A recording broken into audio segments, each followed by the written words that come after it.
And what's up, everyone? What's up, Steven? What's going on? All well, man. I think I have slight cold. I have caught some cold. I've been sneezing Do you have for the last couple the of hours. Do you have the virus? No, no, no, no. The cold minus the virus. Oh, the cold minus the virus. But you gotta be careful, man. You gotta be Yes. careful.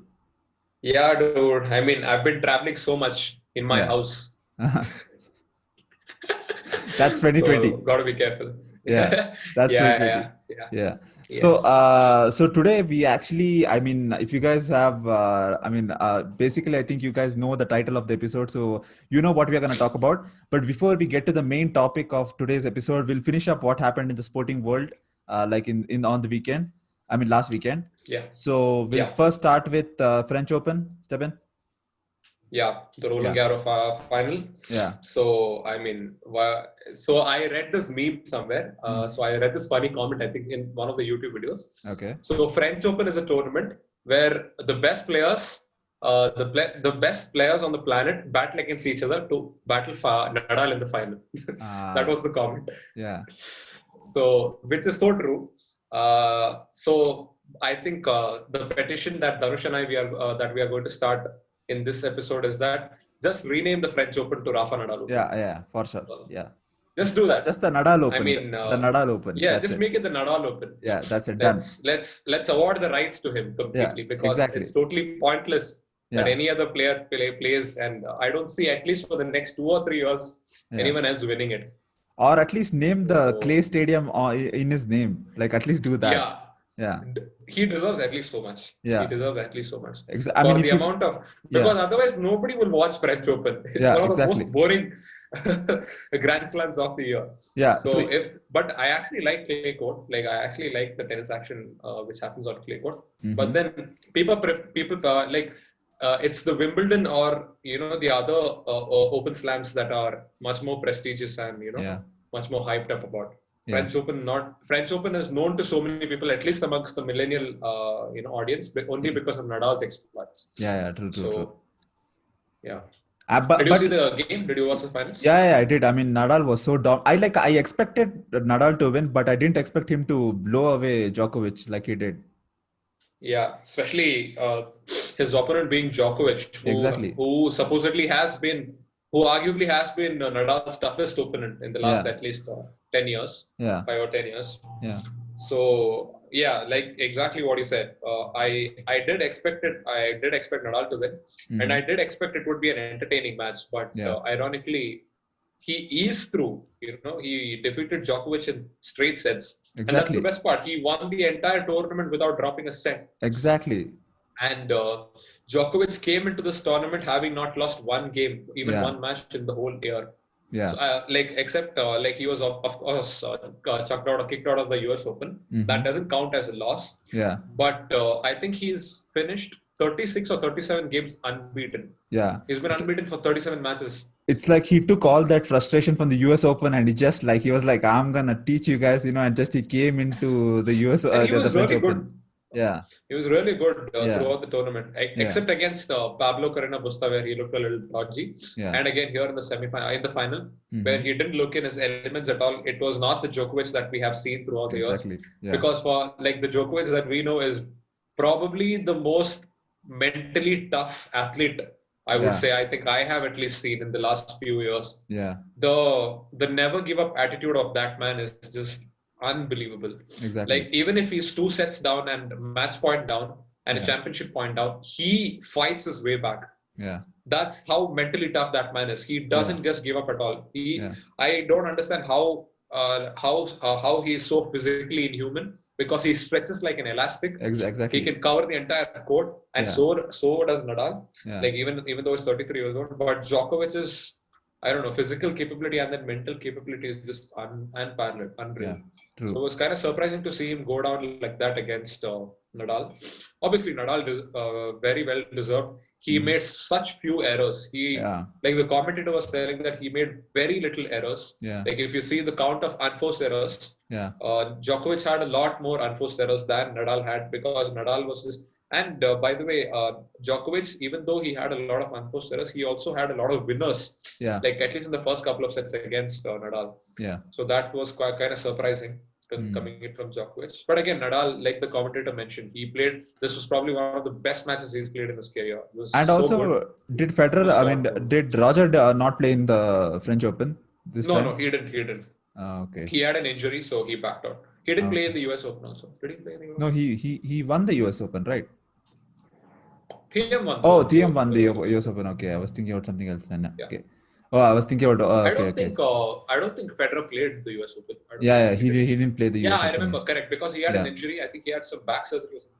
Yeah. And he said that he was really upset that he couldn't participate in US Open. Yeah, and also the US Open. Sorry, not the US Open, but the women's single. It was won by. Swastik. I forgot how you pronounce her name. Yeah, that's good. Swatik, yeah.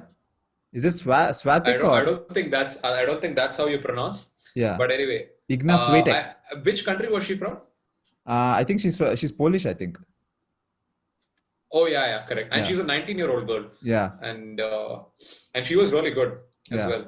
Yeah. Against what was her opponent's name? Sofia Kenin. She's an American. Kenin. Yeah. Yeah. I saw the highlights. I actually thought Kenin was gonna take this away because she played really well leading up to the finals. Yeah. Yes. She was in a great nick. She was in good form. Yeah. But even credit to this 19-year-old girl, man. She played like a champion. Like exactly. I didn't see the game, but I saw the 15-minute highlight clip on Hotstar. Yeah. It was amazing, the game that she played. And also in the women's singles, it's kind of a trend. Like, all the youngsters are like, taking over from the veterans, winning Grand Slams one after another. It was Osaka last year, and then again she did it. Yeah. Naomi Osaka should be the most promising one to watch out for. Yeah. Otherwise, nobody has been as consistent as she is. Yeah. Like, that's the problem with women's tennis, right? I mean, no offense, but I haven't seen the consistency apart from Serena Williams. I haven't seen the consistency in anyone else. Yeah. Right? That fight to be on the top. Like how like every different Grand Slam is a different winner. Yeah. Right? Like you see people who you never expect them to be in the finals. They come in the finals and they produce some wonderful tennis, and that is not carried forward to the next Grand Slam or the next ATP tournaments. Sorry, which is not a bad thing, but like of course it makes the sport exciting because you have various winners. Correct. Yeah. But it doesn't like put in like a player like Serena, like in the men's game we have Roger, Djokovic, Rafa, Wawrinka. We have so many. Exactly. Yeah. So we have so many players like that. But in the women's tennis, it's very rare. Like if you go and ask any tennis fan, like name, obviously I think a tennis fan could name a lot more women's single player. But if you could go and ask any average Joe who was like a tennis fan, I think you would come up with like one or two names. That's it, including Serena. Yeah, maybe the Williams sister and Sharapova. Outside of that, I don't think a normal sports person, a sports fan would know. Yeah, exactly. Yeah, like people who would want to appreciate tennis or something like that. Yeah, exactly. But there have been excellent players in the history. Yeah, like at least in the recent past. For example, like players like Kim Clijsters, Steffi Graf. And Steffi Graf is very old. Yeah. If you talk in the sense of last 10 years or something. So Victoria Azarenka. And Kvitova and all these Sharapova. They've been really wonderful. Sharapova. Yeah. Sharapova, she's been there since 2005. Yeah. Then what's that girl? Caroline Wozniacki. Yeah. They've all been very consistent. Yeah. But they like I said, Clijsters has won 3 or 4 Grand Slams. Yeah. Kvitova and others, despite being in the top level of tennis, they hardly have won 1 or 2 titles. That's all. Yeah. Like it's always Serena Williams who's dominated consistently. Hopefully the youngsters could take over the mantle from So it would be nice because they have showed a lot of promise, and especially the teenage kids. Yeah. And even this girl, I just can't get to pronounce her name, but she was so powerful. For a 19-year-old girl. Yeah. Right. Yeah. Forehands and all of that was like damn good. Yeah. She was hitting the shots with such venom. It was so nice to watch. Yeah. It was ruthless actually. Yeah. So after the French Open, which is the next Grand Slam actually? It's usually the hierarchy is Australian Open, Wimbledon, French, and US Open. But this time, because they almost had decided to cancel French Open. Yeah. But then, as and when things decided to started getting better, they thought, okay, after the US Open, they will have the French Open. Okay. So the French Open was the last Grand Slam of the year. Okay. So I think in November or maybe in even December, there's no. I think in November there's just the ATP finals and all that, right? Nothing. Yeah, World Tour Finals, Barclays World Tour Yeah. Finals. Yeah. Oh, that's another prestigious event. Yeah. And one of the best. Only the top 8 players in the world can play. Yeah. So So I'm other not sure than if that, Federer can play. I'm yeah. not So sure if Federer will be fit by then. yeah. So other than that, I think next year is something that we need to look forward to when it comes to tennis. Yeah. Again, I mean, not to take away the credit from Nadal. Nadal has just been. By the way, he also equaled Federer's record of 20 Grand Slams. Yeah. And which is really depressing as a Federer fan. I never want anyone to overtake Federer. Yeah. But it is eventual. It is inevitable. Yeah. So Nadal will definitely overtake him. Yeah. Because I still feel Nadal is around 33 years old. I still feel he has got 2 or 3 solid years left with him. True. And Djokovic is certainly going to overtake the two of them. Although I don't want Djokovic to do that. Yeah. But Djokovic certainly because he's that kind of a player. Yeah. I mean, there is a reason he is the world number 1 because he's just too good. Mm-hmm. And he will definitely overtake the two of them and be the most. I mean, in the men's section, will be the most Grand Slam victor. Exactly. Djokovic just needs to find his form that he had like 4 or 5 years ago or 4 years ago. He will. I'm sure he will. Yeah. So that's tennis. So I think let's move on to the F1 the F1 race that happened this weekend. That was in the Nürburgring. And I have to say, did you watch the race by the way, Steven? I don't watch any of the F1 race, but I did see the highlights. Yes. You did see the highlights, right? I would say the race was actually pretty I would say normal, like an F1 race goes, especially nowadays, it was like there wasn't any accidents or not, and it's good there are no accidents. But I mean, there were like with the one, I think Lando Norris accident, but other than that, there was just all DNF, engine failure and this and that, and all the mechanical failure. But I would say Lewis Hamilton and Raikkonen, they got some penalties also, right? Yeah. So Lewis Hamilton actually won the Grand Prix, and I would say it was a deserved Grand Prix because he did actually race better than Bottas. That's the only rival Bottas that he has. started on pole, right? Yeah, he started on pole.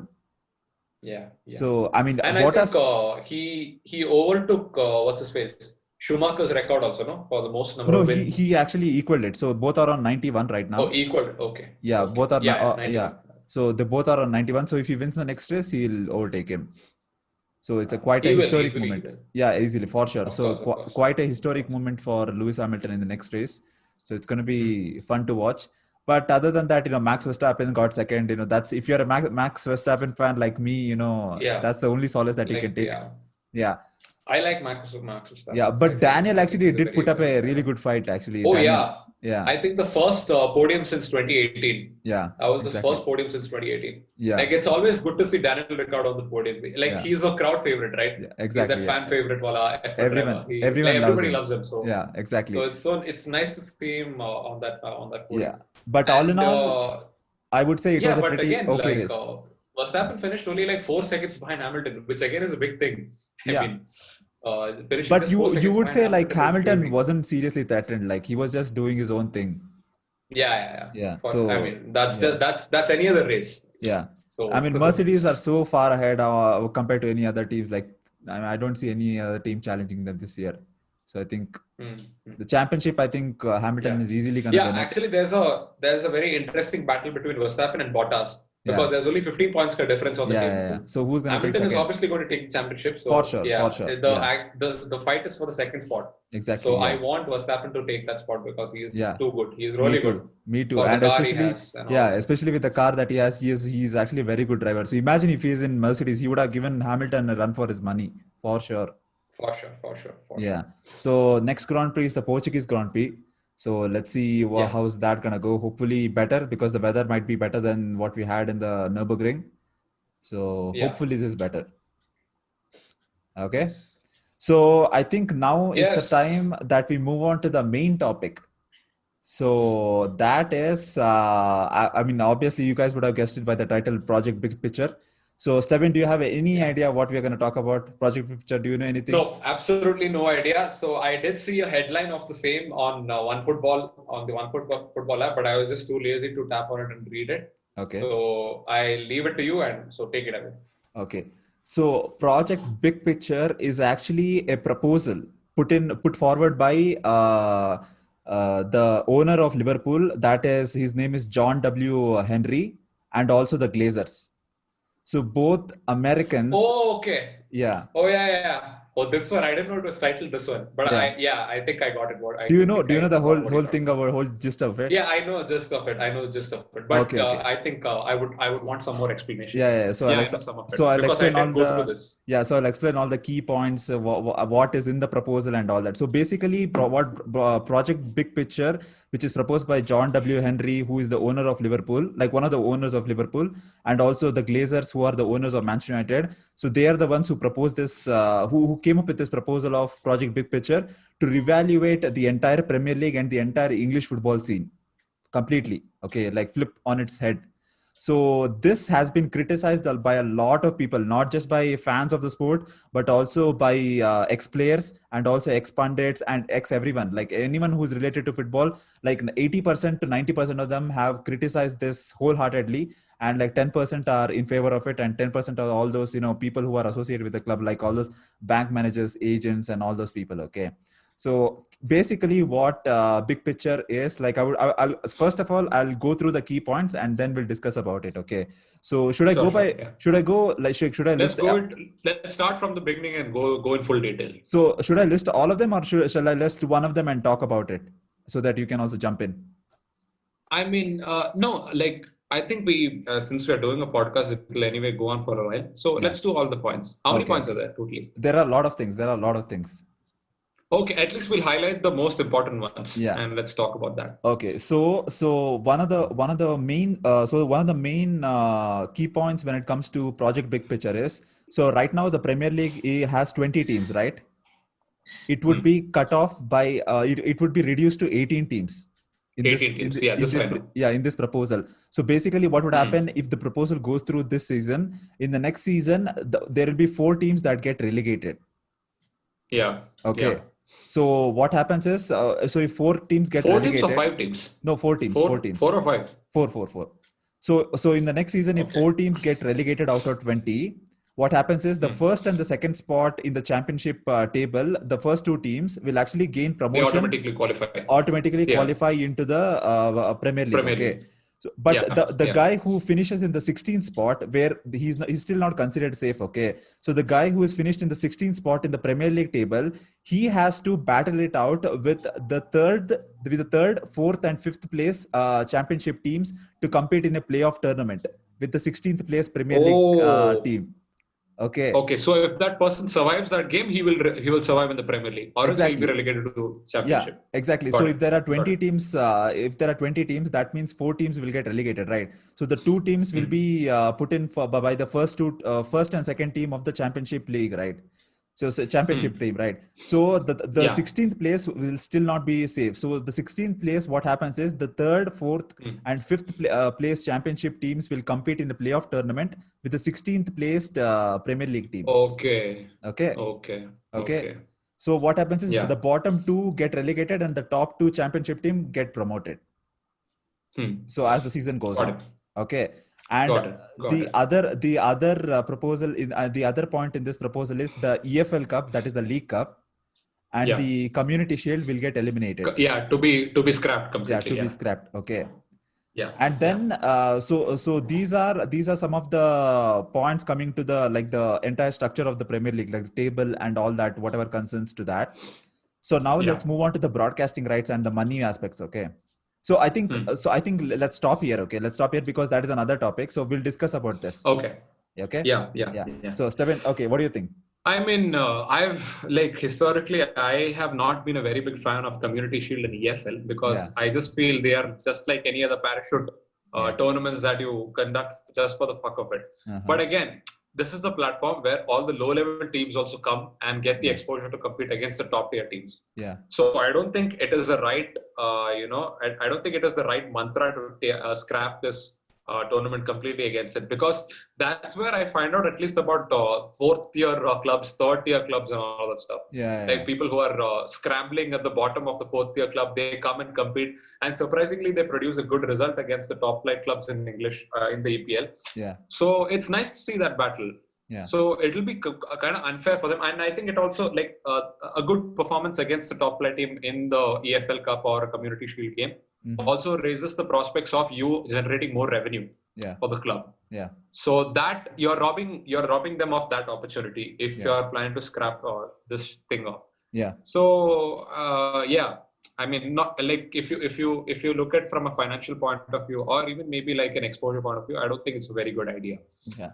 Then so just to add on that, like even I'm not a big fan of like the League Cup and the Community Shield, but because like more or less like as a football fan, like it's just too much pressure and schedule on the players, right? Like it's just too much football for the players' schedule, and it's completely useless and unnecessary is what I feel. Yeah, but like it's just to promote the domestic football scene that they have different tournaments like that. Exactly. So I feel it's unnecessary. Yeah. So I would say I would be okay with the Community Shield going away, because Community Shield kind of looks like it's more like a preseason game than anything else.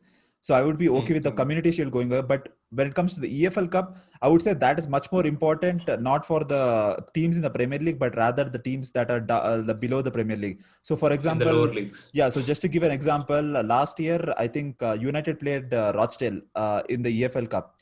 So that match alone generated £500,000 for Rochdale. Which is a big deal for them. Which is a big deal for them. So that £500,000 will actually run Rochdale for 3 months.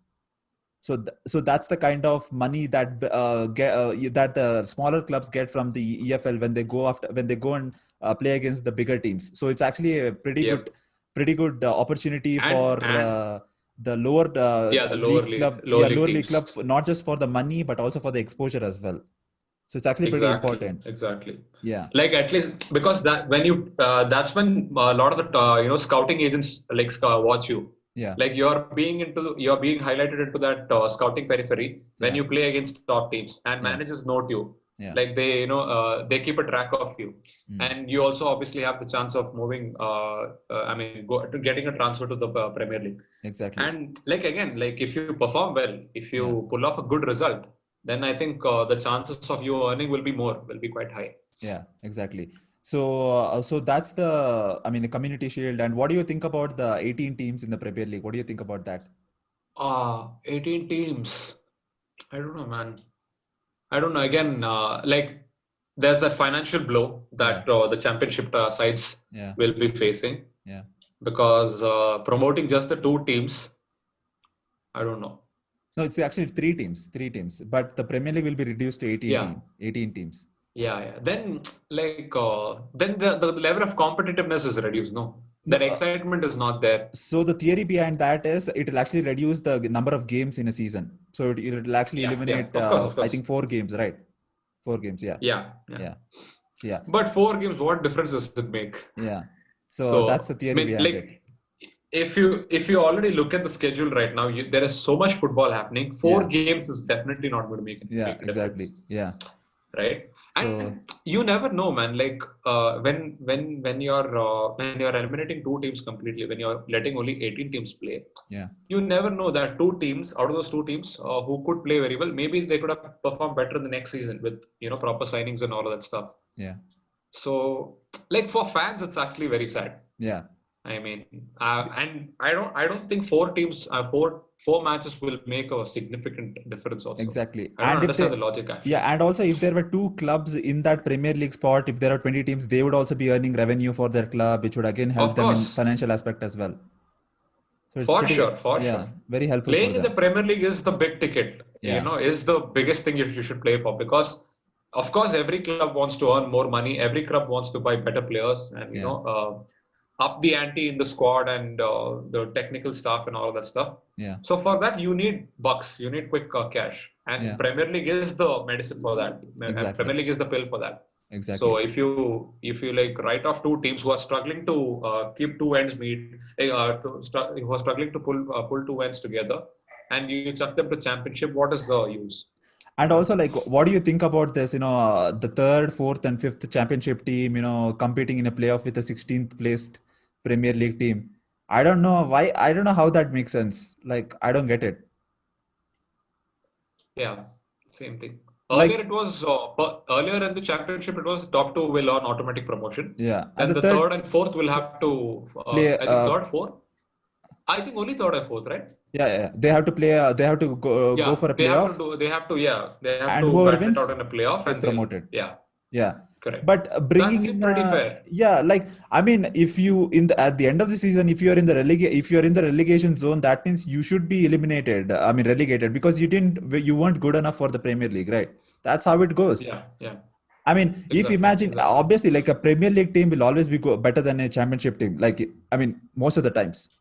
I mean, there are cases where the championship team might be better, but obviously the Premier League team will have more resources than the championship team. So obviously they would have Of better course. players than compared to. So this doesn't make sense. Like the 16th place Premier League team playing against the third, fourth, and fifth championship team in a playoff. And I like the only benefit I see that is on the surface is that fifth place team in the championship getting a chance to play in the playoffs. Yeah. That team may or may not make it to the Premier League. It's not guaranteed. Yeah. So, I mean, that's the only visible advantage that I see. Yeah. That is the only notable advantage or benefit that I see if you implement this rule.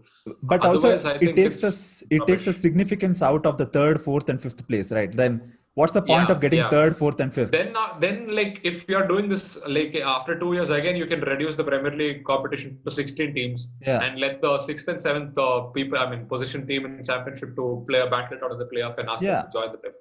Like, I think sense. Like, it doesn't make sense. Yeah. Like all the teams will be gunning for the first and two, and the third, fourth, and fifth, they'll be like, hey, if you finish third, it's okay. Fourth, if it's okay. Fifth, it doesn't matter. Anyways, we'll play a playoff side, so they'll start to play badly in the other game so that they can reserve their place in the third, fourth, fifth. The teams do that. And I don't know how well thought out this plan is, like, put in by those two people. But anyway, so these are the things when it comes to the game side. Okay. So now moving on to the financial side or the broadcasting rights and all those things when it comes to that, when it comes to Premier League and all the English football.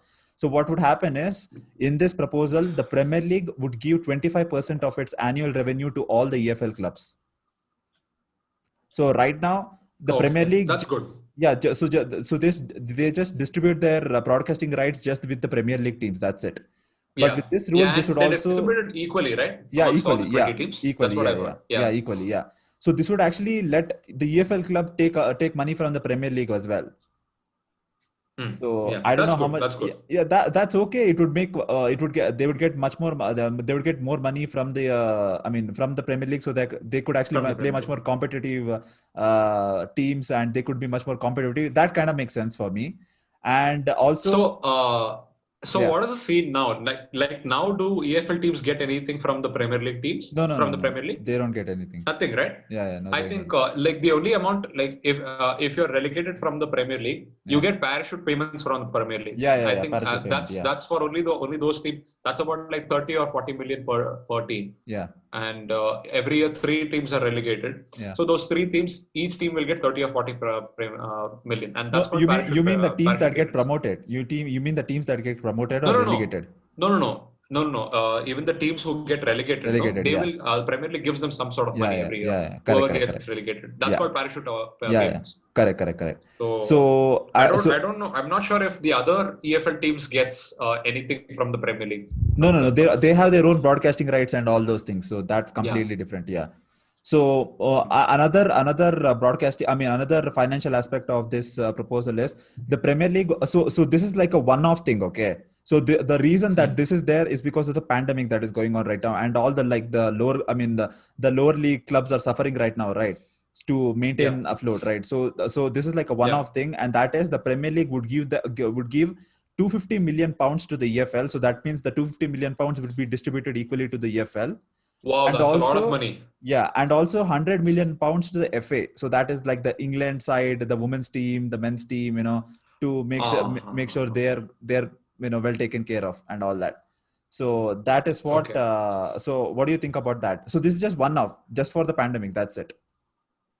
Okay, I think it's actually a good measure because if you look at the championship sides and the other tier clubs, League One, League they Two. don't really earn a lot of money from TV rights because not many people watch them. Yeah, yeah. Like the only major source of their revenue was match day revenue, And the local which amounts to a lot TV of and money. all that. Yeah. Yeah. So Yeah. and anyway, Premier League, like I think they earn crazy amount of money from TV rights. Yeah. Massive. There's a lot of money there. Yeah. So 250 million, I think, is nothing for them. They can afford to. Yeah. So this is sort of. So this is, I mean, transfer that to the this is something that should have been done before. I mean, before anyone had told the Premier League, they should have at least helped the clubs. They are Correct. like 250 million for Premier League is not a lot of money. Like they can, I think, It's for one time. nothing. Yeah, it's one time they can give the money to the EFL club. So that doesn't matter. So that's actually pretty good, right? So we can agree both the points are pretty good. And also would and also in this proposal they would also put a cap on £20 away tickets. So that also includes travel as well. So as a subsidy. So no, I didn't get it. What? So with this proposal, they would also put a £20 cap on away tickets for the away fans. So that's the maximum you can pay. That's the maximum you can pay. That's it. No more than, because now for an away ticket. Okay. Yeah, now it fluctuates between different clubs. So different club prices more than compared to different clubs. Yeah. So this will put a cap, like that's no one can go more than £20. So that's actually okay. Oh, and that's pretty good. That's pretty good. And that's good for the fans. Yeah, and also it includes travel as well. So that's pretty good as well. Oh wow! Yeah. So the club will take care of your travel requirements for the away tickets. Oh, that's pretty good, man. That's really good. And £20 is like if it includes travel subsidy and travel benefits as well, then £20 actually is pretty good. Exactly. Like, I mean, I don't know. We are talking from an Indian perspective. Yeah, no, for them, I think a Manchester United away game costs around like £8 or something like that, £8 or £9. So that's actually pretty good. Like Manchester United has a very good away ticket. Yeah. Oh wow! Yeah, I know that Arsenal tickets are very expensive. Like they are supposed to be one of the most expensive in the Premier League. Arsenal, when it comes to the Big Four or top six or the Big Four, I think United has the lowest one. I think away tickets. I know that United season ticket costs about 400. Yeah, that's pretty expensive. Yeah, that's pretty expensive. Yeah, and that's only the home games wala season ticket. Yeah. So you'll get to see all the 19 home games. Yeah. For $400 for that, which is actually very expensive. Yeah. So that's that. So these are all the financial aspect of the proposal, and which is pretty good, right? I would say this is not too bad. Some of it, I think we all can collectively agree upon. Yeah. Some of it sounds absolutely ridiculous. Yeah, exactly. So I would say that all in all, like pretty good. And so now moving on to the controversial side. So this is the most controversial aspect of the entire this proposal. Okay. So in this, what would happen is, so right now in the Premier League, every single team has one voting power, like as in like one club has one voting power. So for example, so recently they actually decided to get rid of the 5 substitution rule, right, in the Premier League. So in the last season they actually brought on the 5 substitution rule because of players' fitness and coronavirus and all that. But in the new season they decided to kick that out, right? They decided to chuck it, right? Yeah.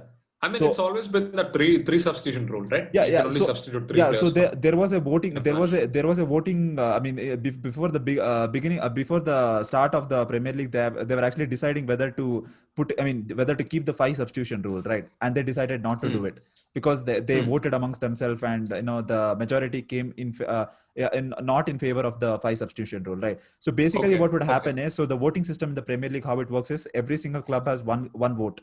Okay, so all the 20 clubs have one vote. Okay, so what would happen is, cap, no majority cap. Yeah. So if the majority cap is 14 votes. Okay. Yeah. So this I remember. Yeah. So, because why I remember this is because when Premier League was affected by coronavirus, so there were talks that whether we should declare the league as null and void. Yeah. So if 14 clubs vote for that, Liverpool will lose. Exactly. Will lose the title. They won't be awarded as the Premier League winners. Yeah. So I remember that at least the top 6 teams would definitely vote for it. Yeah, for sure. And they just have to entice the other clubs to do the same. So I remember it that way. Yeah. So that's how the entire process is right now. Okay. So under this rule, what would happen is it would actually give the controlling power to 9 long-standing club in the Premier League. So these 9 long-standing club are, so those are the big 6. Okay, Liverpool, Man City, Manchester United, Arsenal, Chelsea, and Tottenham. I don't know how the hell Tottenham got into this. I don't know. Yeah, I know. But anyways, okay. So no, I think Everton's there in the top 6 as well, because Everton has had a lot of. They won about 9 Premier League titles. Yeah, so these are the big 6. Okay, Liverpool, Man City, United, Arsenal, Chelsea, and Tottenham. So the other 3 which were in the Premier League for the longest time are West Ham, Everton, and Southampton. Okay. I think there should be Aston Villa as well, no? No. It's West Ham. They were the oldest club, but not the longest standing club in the Premier League. This is just the Premier League, not the entire English league. Okay. So these are the 9 clubs, okay, where they would have controlling power. So what would happen is, if you want that's so unfair. Yeah, exactly. So if you want to vote something, okay, all these 9 clubs would have exclusive voting rights compared to every other club. But the other clubs will still have a voting right. Yeah, they would have voting right. But the majority would be like, if the big six agrees to something, then it is passed out as a rule. Big 6 or big 9? Big six. Big 6 or big 9? Big 6. Okay. So if the big 6 agrees to unilaterally agrees to a vote or to a process, it's passed through. It doesn't matter if all the other teams disagree to it. So it's basically what you're saying is they've cut down the cap from 14 to 6. Yeah, that's it. That's ridiculous. And the 6 votes resides with the top big 6 clubs. No one else. Of course. Yeah, no one else. Yeah, I think on what, like where you asked on what metrics, I think the metrics is in the Premier League era, that is after 1992, whoever's performed better. Yeah. So I think it's easily these top 6. Yeah. But still, that doesn't make any sense, man. Yeah, it's pretty wild. It's so unfair. It's pretty wild. It's really unfair. Like, then you can have a separate league where only these top 6 compete against each other, and the other 14 team doesn't have to compete. Like I think yeah, it's actually pretty wild. Okay, like the way that the voting structure goes. So also in that, what would happen is, so in terms of the voting rights, so I explained there are the big 6 and the other 3, right? Like West Ham, Southampton, and Everton, right? So the voting rights would be exclusively for these 9 long-standing clubs in the Premier League. Okay. So in terms of voting, there usually would be a majority of like 14, like how it is right now, right, to pass anything, right? But this will just confide to just the 6 votes. That's it, and especially the big 6 votes. So, like, out of the top 6, if 2 people back out, if 2 people vote against the favor, so will that be counted as a valid vote? So you need to get the other 3 clubs in as well. Okay, even if those people don't agree, what do you do then? Then I think the outside the top 9 people will be considered. Basically, the only voting power here that matters is the big 9, especially the big 6, and then the 3 other Premier League teams. Oh, so it's a hierarchy that you're creating. Yeah, you're creating a hierarchy. You're creating sort of like a class system. Exactly like that. Yeah. Okay, so what is the argument in favor of this? Like, why are they doing this? Why the top 6 is given exclusive rights? No, I want to know that. Yeah, so the reason for that is because this proposal is actually put forward by, like I mentioned, the owner of Liverpool and also United. Okay, and also the reason for putting this, giving exclusive voting rights to just these 9 clubs is because they are the longest standing Premier League clubs in the Premier League. That's all. That's the only reason. That's the only reason, nothing else. Because there would be no other reason for them to give them. Wow, dude. Yeah. Wow. I mean, if that is a rule, if that is a metric on which you're basing, if that is the ground that you're building upon certain rules, then another rule that you can do is, because these top 6 clubs are earning a lot of money, let them give a percentage of their money also to these people. To the other clubs. And in this proposal, okay, it doesn't mention anywhere that the club has to. Why should the Premier League do that? Why should the Premier League put 250 million for the other championship clubs and all that stuff? Exactly. Let these top 6 people give. Yeah, exactly.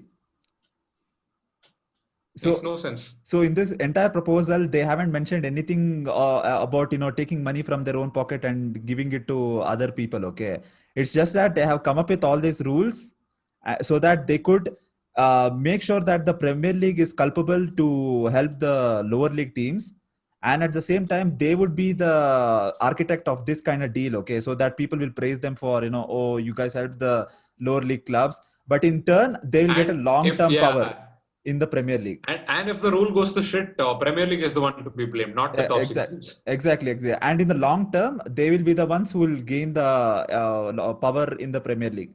So no other teams can compete with it. There will be no Man, Leicester team like how they won the league. then There would it'll be be no just like the Leeds. La Liga. Yeah, It'll be just like La Liga, where exactly. like it'll be like a monopolized like the whole point why Premier League is the best league in the world in any Yeah, sport yeah, is because it's highly unpredictable and insanely competitive. exactly. And it's like all the 20 clubs are treated equally and fairly, Yeah, right? I yeah, mean, then the whole, that whole, what do you say, excitement of watching the Premier League is gone, is taken away yeah. if this is the rule. I'm just reading upon then that what I mentioned about that 6 foot rule. Did I actually get it right? And I think I got it right. Mm-hmm. Yeah, I think so. Yeah. So this is Shame, man, that's so yeah. sad. And also, so right now, this is, I mean, they haven't even submitted this to the Premier League. Okay. This is just a proposal, okay, that they have come up with. So right now, what they're doing is, so this is being put forward and being like advocated by, like I mentioned, John W. Henry and also the Glazers. Okay. So Glazer. this has been put down by them. So right now they are trying to get in the big six clubs with them on their Yeah, side. I was just going to ask, like, what Yeah. is the stance of other clubs, the other 4 teams? So all the other big six clubs are totally in favor for it. Okay, even Tottenham. I mean, Tottenham Why should be would they lucky not to be be? considered as the big six. Okay, I don't even know why they are in Yeah. that. Yeah. Yeah, So it should like if you look at historically, it should be Everton yeah, who should be considered in place of exactly. Tottenham, because Yeah, I think just today I was reading an article which said Everton has the most top 6 finishes, yeah. more True. than Tottenham, Man City, and Chelsea. Exactly. So Everton should be given that stance. Yeah. Doesn't make sense. Yeah. Anyway, go ahead. You were saying something. Yeah. So right now they are actually trying to pursue all the big six club, and the big six club are all in favor for it. Okay, everyone's bored on that. Even the 9 other club, I think Everton. Yeah, so the other 3 clubs, they are trying to like go and get a favor from them as well, because all the big 6 clubs are totally in favor of them. But the other 3 are still not in the kind of in a fence. Okay, so right now this hasn't been even put into as a vote or a proposal or anything like that. So this actually has been rejected by the fans, by, like I mentioned, the ex-pundits, the ex-players, the Premier League as well, the FA, even the British government has stepped in. Oh wow. Okay, saying that I was just going to ask, like, yeah. I was just going to ask you, like, does the fans ever say in it? Like, Yeah. can they vote like a referendum or something? Yeah, Like what they did with the Brexit. So the stance of the British government is this is completely unethical. This seems like a backroom deal, something that something that is very incoherent and not not transparent at all. So they are actually trying to get in touch with the big 6 teams to make sure what this entire fiasco that they're trying to cook up is, and to also put in let out some of the details so that all of us would know like what the entire proposal is about. Wow, man! Like this will completely ruin football, English football. This will make football like La Liga, and especially this will make football like all the American sports. Like all the American sports. Yeah. They just have all the big teams playing for every single year, and there are no like lower league teams coming into to the main league. La Liga is the best example and the closest example. Exactly. Like if you see La Liga, I don't think I can name any other team outside the top 4 or top 5. Yeah. That's how insignificant those teams have become because of the domination that has been enforced upon by these top clubs, and just like Madrid and Barca and all. And just like in La Liga, like Real Madrid and Barcelona have such power with the La Liga. Yeah, well. Like this is a ploy to make all the other clubs who are maybe like who are possibly not as equally as good as the top 6, but can get to that stage. Yeah. You're like this is a plot. I would say this is a conspiracy to make them obscure. Yeah. And this is exactly what has happened with the La Liga lower level teams. The lower Yeah. teams or the lower ranked teams in La Liga. Yeah. Like I can think of only the likes of Madrid and Barca Yeah. who are and Atletico Madrid who are Yeah. performing at the top level. Yeah. I can't think of anything else. Yeah. So if that happens to Premier League, all the excitement will go. I think Premier League it is going to affect and dampen the image of Premier League as a whole. Exactly. Premier League, I'm sure, will lose a lot of fans. Yeah. True. I don't know. This is just a stupid move. Like, I mean, it is so. Like this. It has to be. There has to be a referendum where people can vote for it and against it. Exactly. Like what happened with the Brexit. Let they decide, no? Because they are the. I mean, of course, the teams are the stakeholders, but the Premier League is for the Premier League is for the fans. Yeah, and the also fans are what makes the Premier League so good. And also the irony is that this is such an American move, bought up by the American owners of these certain clubs, right? Like this is how Americans do business. Like, they gain oligarchy and then they tout about, individuals and, free market and all that. And then they go and do shit like this. So I hope, so the realistic outcome of this is like, there is no way in hell this is going to be passed, even if it is put forward on the docket as well. For sure. Yeah, this is going to be like outright, just thrown out of the room. I mean, I really hope the British government intervenes in this because this is just absolutely ridiculous. Yeah, exactly. So the people that are advocating for this are, like I mentioned, so the people obviously who came up with this, and also the Big Six, and also the chairman of the EFL as well. I think his name is Rick Perry. So he's also.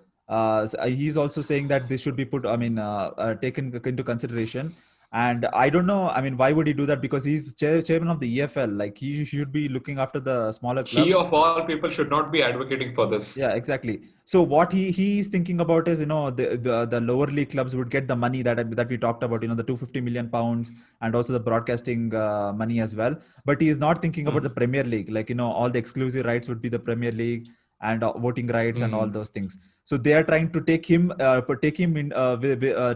them so that they can push gain some traction with the lower league teams as well, so that they could pressure the Premier League teams and also the FA. Does EFL have a say in this?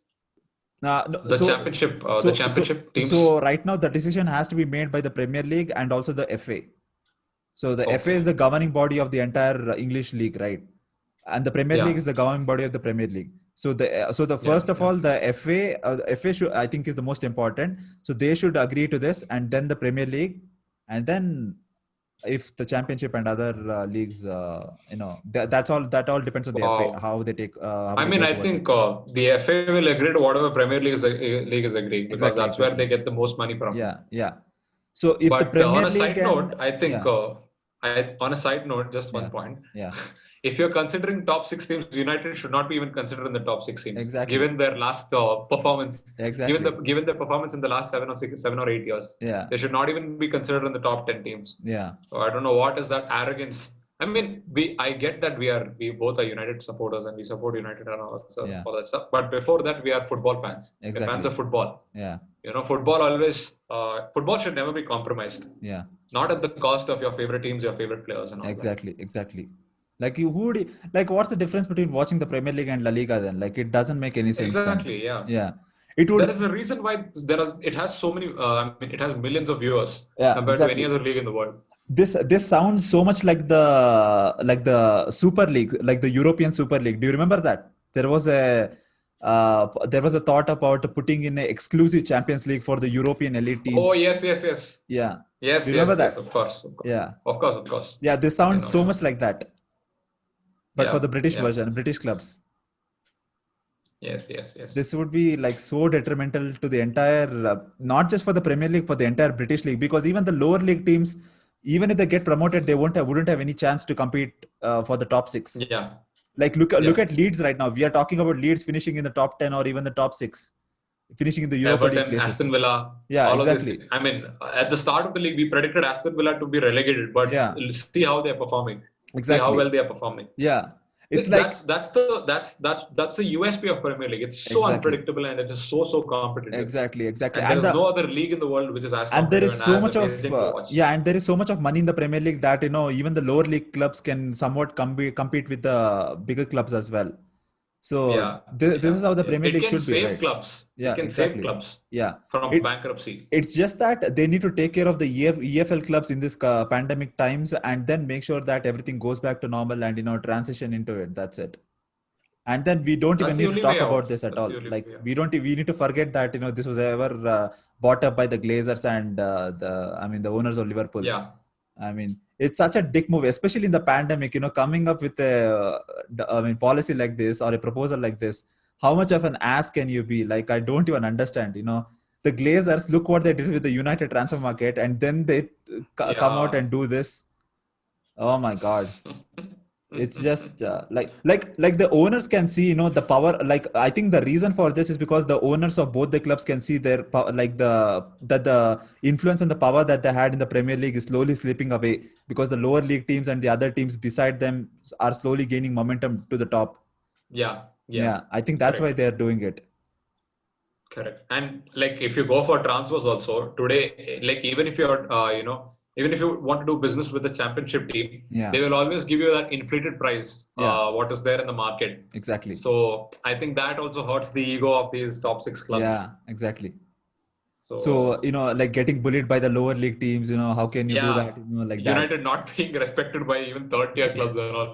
Like we paid 80 million for Harry Maguire. But that's how things will work if you don't perform at the highest level. Yeah, exactly. And I mean, these clubs should make sure that they smarten up and do business like properly, instead of going behind and coming up to shit like this. Or just start performing well as a team. Exactly. When you have a solid team, perform well. Yeah. Then you will automatically earn the respect of other clubs and other players and all of that. Or make sure you have a proper structure in your club to facilitate the growth in the club. Like, instead of that, going behind and doing shit like this. Don't just hire anyone and promise that person the world. Exactly. Pay him anything and everything. Don't do such stuff. Yeah, like, it's so crazy that these owners of these clubs think that they can like gain monopoly in an entire league.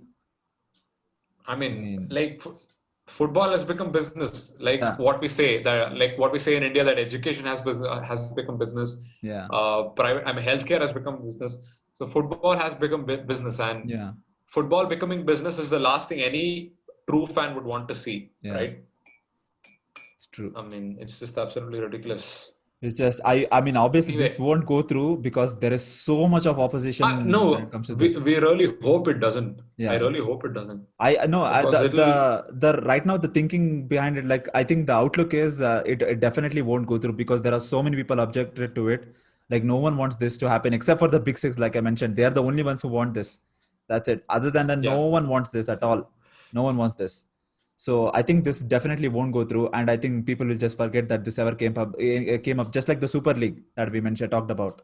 No, I really hope this idea becomes an obscure idea and is swept under the carpet. Yeah, exactly. Because I hope really people really forget about it, because this will completely destroy football. Yeah, for sure. At least the English football. Yeah. Which all of us are fans of. Yeah, exactly. Like, so many people watch it, and if that is gone, what would people watch? Like, I think so many people will stop watching it. Yeah. Right. So I think obviously, I mean, this is like a nightmare that should never happen. Especially. Let's hope it doesn't. Yeah, especially if you are I hope the government intervenes in it. Yeah, exactly. Yeah, this is basically a monopoly. They are basically an oligarchy, right? Basically that. Yeah. It's basically. No, I hope even the fans, even the fans of the top 6 club come out and protest against it. Yeah. Because this is clearly not something you would want to see as a football fan. And also, you should always be a football fan first, and then whichever team or whichever player you support for. And also, like, the most positive thing that I saw was, like, when I was researching for this topic, actually, like, I was watching a lot of videos, and the comment section was all in support of, like, first a football fan, then a club fan, like all those things. It was like constantly all those type of comments, and then people. It's so nice to hear that. It's genuinely nice to hear that. And there were so many Liverpool and United fans. They were like, even though I'm a United or a Liverpool fan, I hate this owners that they're doing right now to football right now. And rightly so, for reasons. Like, I'm ashamed to be any football a fan of the club and all that. This is not, exactly. Yeah. If these are the kind of policies that you are adopting in order to make the club better, then shame on you. Yeah, exactly. throw yourself some black ink on your face. Yeah. You deserve that. Exactly. Like It's old just school, old school. you're just That's a blot very on the old school, community. Steven. I That's mean, very old school. yeah. I mean, Yeah. that's the most classic move. That if you're a fraud, then put some ink on your face. Yeah. I mean, hopefully people are listening from outside India. I don't know if that reference applies everywhere, Yeah. right? For the 4 people who are listening, guys, please comment. Yeah. Please protest. Please voice your opinion out.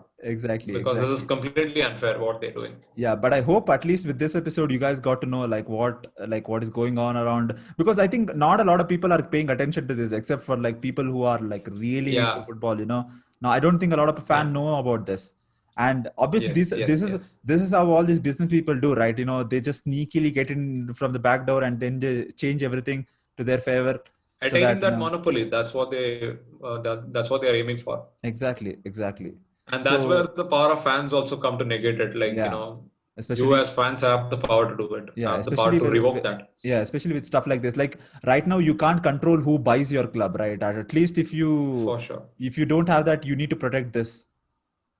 Yes. Yeah, I wish that would be true, dude. Where fans have a right whether to decide which owner buys the club.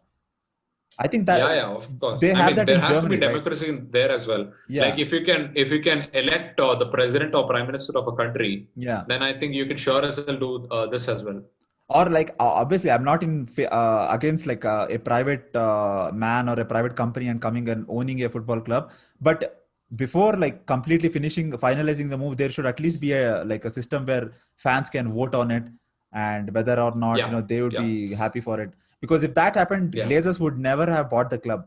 Never, for sure. Yeah. I mean, we found out how shady Glazers were once they started running the club, right? Yeah, exactly. The revenue once they were in line to take up the club. Yeah. But now, of course. But at least like you could have looked at their portfolio, like the American football club that they own. I think they were actually the champions, just like Manchester United. Okay, in America. But after the Glazers took over, they haven't won the championship since 45 years. Oh, wow. Yeah. Oh, so Glazers got them 45 years ago? Yeah. Mad. Yeah. So a lot of people joke about, whenever Glazers comes up in a YouTube video, they always talk about, I hope we don't get that 44 years drought that they put on the American football team. Glazers bought United in 2005, no? 5 or 6 or something. Yeah. We won quite a lot of titles since then. Yeah, I mean that's because of Sir Alex Ferguson, right? Yeah. So Solo. Yeah. Do you have anything else on that? No, that's it. So this was Project Big Picture. Hope you guys got something from this pod, and also I myself got to learn a lot about this. Yeah, and also let us know your thoughts about this Project Big Picture. Yeah. Please do, guys. Please do. Yeah. Please do let us know if you're in favor of this or if you're against it. Exactly. I don't think any football fan and would share this because I think this is one of the first episodes where we've discussed something so serious and we've passionately discussed. And very important as well. So share it with your friends as well. Yeah, this is something which all the fans of football should know. Exactly. Or even any sport for that matter, because I hope this doesn't happen in any other leagues. Yeah. This doesn't happen to any other sport. True. Because it was just absolutely unfair for the other competing clubs or other competing teams. Yeah. So share it with your friends as well. Yeah. So subscribe to our channel. Yeah. So with that, let's finally at last we'll just give a prediction for the upcoming match day, and then we'll sign off. Achha, let's do it quickly. By the way, let's do the top 6. By the way, before starting with this, what's going on with the EFL? Fantasy league. I still haven't hit the wild card. I have to make my team. Maybe tomorrow or Friday I'll make it. There wasn't any injury, right, in this international? I think Ben Chilwell is injured. Yeah, Ben Chilwell is injured. Chilwell is injured, and I think I don't think anyone else I think this guy, what's his face? Pogba might be tested positive. Yeah, because and Ronaldo as well. Yeah. But Ronaldo is not in the Premier League, no. Yeah. So I think Pogba and by the way, Bruno Fernandes. Bruno Fernandes might have tested positive, and there's also rumors that he is fallen out of favor with Solskjaer. Yeah. So, because of that scuffle that happened in that Tottenham game. Yeah. That's just rumors. Yeah. And there's also rumors that N'Golo Kante has fallen out of favor with Lampard. Yeah. And he's dreaming of a move to Real Madrid. Yeah. So because apparently Lampard didn't allow Kante to take leave and go and attend a friend's wedding. Yeah. So Kante was. Can you believe Kante even gets angry? I Kante know. got furious and Kante wanted out and all that stuff. Yeah. I mean, like I know he's from Chelsea, but he's such a sweetheart, such a darling. Yeah. What True. a gem of a person and what a player! My Yeah. God. And also, Absolute. we are seriously ramping up our effort to sign Pochettino. Yeah, I really hope so. I really Yeah. hope we do. Yeah. But I think if this guy, what's his face, Bruno Fernandes, if he's tested positive, he's going to miss the game against Arsenal, the game against PSG, the game Chelsea. against Leipzig. Chelsea. So we are butt fucked Yeah, against for Chelsea. sure. Yeah, For sure. we are butt fucked. The only one player who shows any kind of passion, Yeah. if he tests positive and if he's out, then deal with Maguire. Yeah. All the best of luck with Maguire. And Pogba. Enjoy Pogba as well to help things along there. But I think, Pogba and all of these people, Pogba and Martial, France played against Portugal and they came in contact with Ronaldo. So I'm not sure what the scene is there. So they could be put in a bubble as well. You never know. I hope they do, because or else something will happen. It'll happen like what happened with Napoli and Juventus. Yeah. So Napoli, I think half of the squad were tested positive and they didn't play for that game. I think, they didn't play against Juventus and Juventus was awarded the victory. Yeah. So that's the last thing you want as a United fan now. Exactly. We are all anyway losing all the games. Yeah. And again losing another game because of this. So, yeah. So with that, I think we'll move on to the predictions.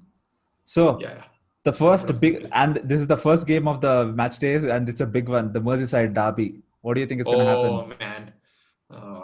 So I'm not going to give any score line. Okay. So because there have been some chinks in the armor of Liverpool. We have spotted some cracks in their defense. Mm-hmm. I'm going to take a gamble and give it to Everton. Everton for the win. What I think about this match is, if Everton beat Liverpool, or even draw against them, they could actually be considered as a serious contender for the title. For sure, of course. Yeah. Because I mean, if you take away a point or even a win against Liverpool, then you're surely in for a run for the title.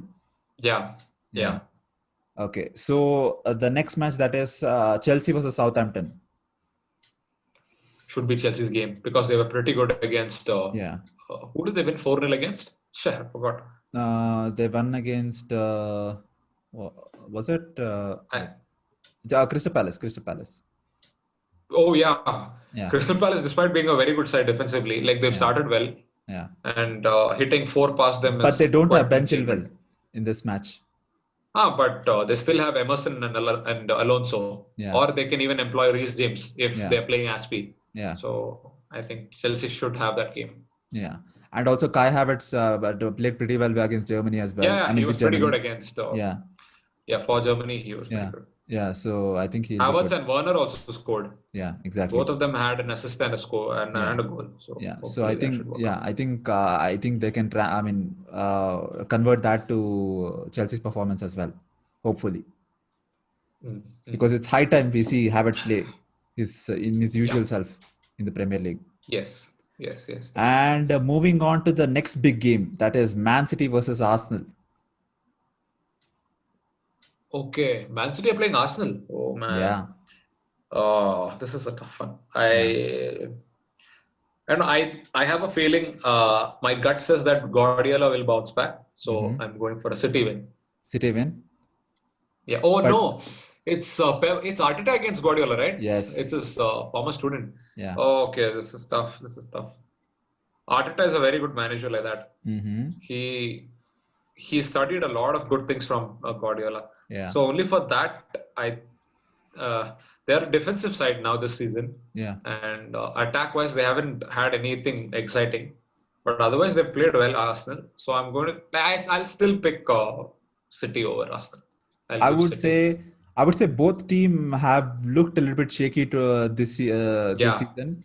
So, I mean, considering, obviously, I mean, they have played well, but considered to what their aims were, they do look shaky. So I would say a draw in this one, because City looks like they won't concede a lot of goals, and Arsenal look the same as well.